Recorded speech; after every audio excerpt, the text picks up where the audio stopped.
Gazette প্রণয়ন করেছেন, তারা সেই গেজেটে চা শ্রমিকদের মজুরি মাত্র 5.5%, অর্থাৎ 8.5 টাকা মজুরি হারে প্রত্যেক বছর 5 বছর অন্তর অন্তর বেড়ে যাবে সেই মজুরি তারা নির্ধারণ করে দিয়েছে।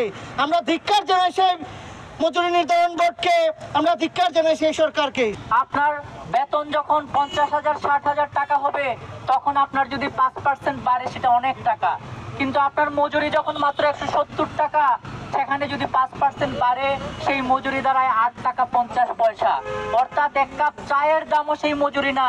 আজকে সিলেট শহরের যে কোনো রাস্তায় দাঁড়িয়ে আপনি এক কাপ চা খাইতে চাইলে আপনাকে 10 টাকা দিতে হবে, অথচ সারা জীবনভর পরিশ্রম করে একজন চা শ্রমিকের মজুরি 8.5 টাকা বাড়ে। গত বছর 8.5 টাকা বাড়লো, সেইভাবে হলো 178 টাকা 50 পয়সা।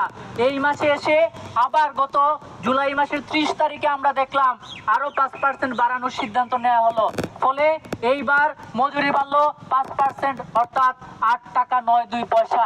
এই হিসাবে চা শ্রমিকদের বর্তমান মজুরি দাঁড়াবে 187 টাকা 42 পয়সা। বন্ধুগণ, আমরা বলছি এই যে 5% মজুরি, এটা দিয়ে শ্রমিকের চলে না, এবং 5 বছরের জন্য যে চুক্তি করা হয়েছে সেই অনুযায়ী 5 বছরে মজুরি বাড়বে মাত্র 45 টাকা।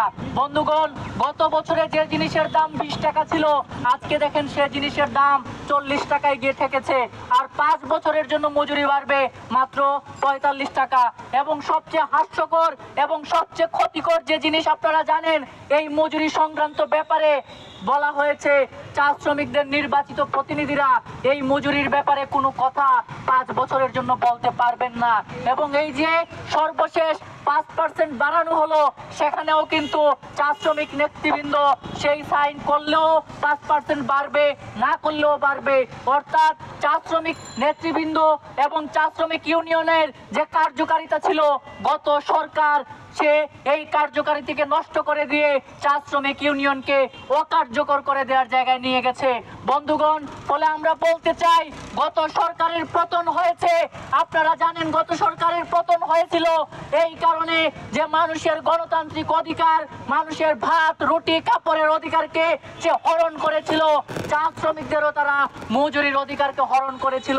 দুঃখজনক ব্যাপার, সরকারের পতন হলো আমরা দেখলাম চা শ্রমিকদের এই যে অগণতান্ত্রিক গেজেট, চা শ্রমিকদের ভাতে মারার যে গেজেট, সেই গেজেট আজকেও বাতিল হচ্ছে না। আমরা বর্তমান অন্তর্বর্তীকালীন সরকারের কাছে আশা করেছিলাম তারা চা শ্রমিকদের পক্ষে দাঁড়াবেন, তারা চা বাগানের পক্ষে দাঁড়াবেন।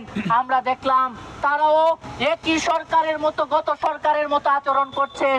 বন্ধুগণ, কয়েকদিন আগে শ্রীমঙ্গলে আপনারা জানেন শ্রম উপদেষ্টা এসেছিলেন, তিনি এসে বলেছেন চা বাগানের আয় বাড়লে, মালিকদের আয় বাড়লে তিনি শ্রমিকদের বেতন বাড়াবেন।